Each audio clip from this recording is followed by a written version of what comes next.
Senator Warren, you have said already that you've seen enough to convict the president and remove him from office.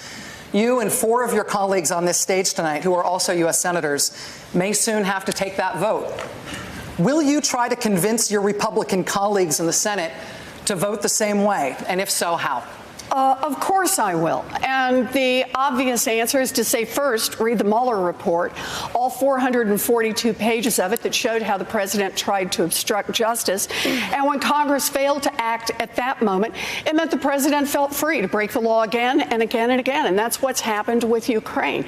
We have to establish the principle, no one is above the law. We have a constitutional responsibility, and we need to meet it. But I want to add one more part based on today's testimony.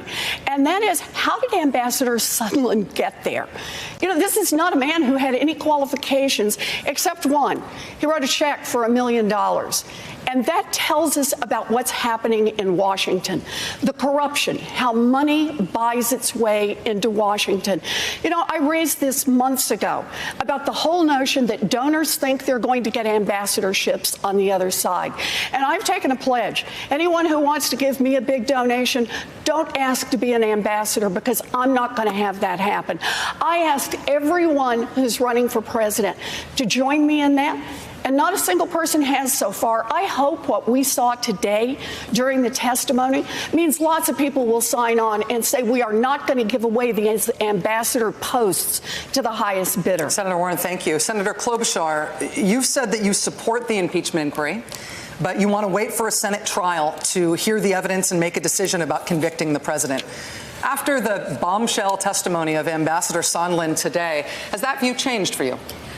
I have made it very clear that this is impeachable conduct, and I've called for an impeachment proceeding. I just believe our job as jurors is to look at each count and make a decision.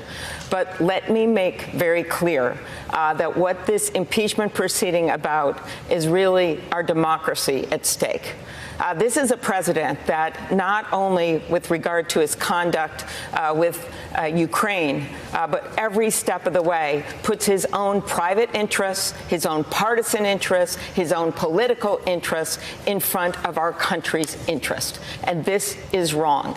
This is a pattern with this man, and it goes to everything from how he has betrayed our farmers and our workers to what he has done with foreign affairs, leaving the Kurds for slaughter, sucking up to Vladimir Putin every minute of the day. That is what this guy does. And I think it is very, very important that we have a president that's going to put our country first. I was thinking about this when I was at the Carter Presidential Museum, and on the wall are etched the words of Walter Mondale when he looked back at their 4 years, not perfect. And he said this: "We told the truth, we obeyed the law, we kept the peace."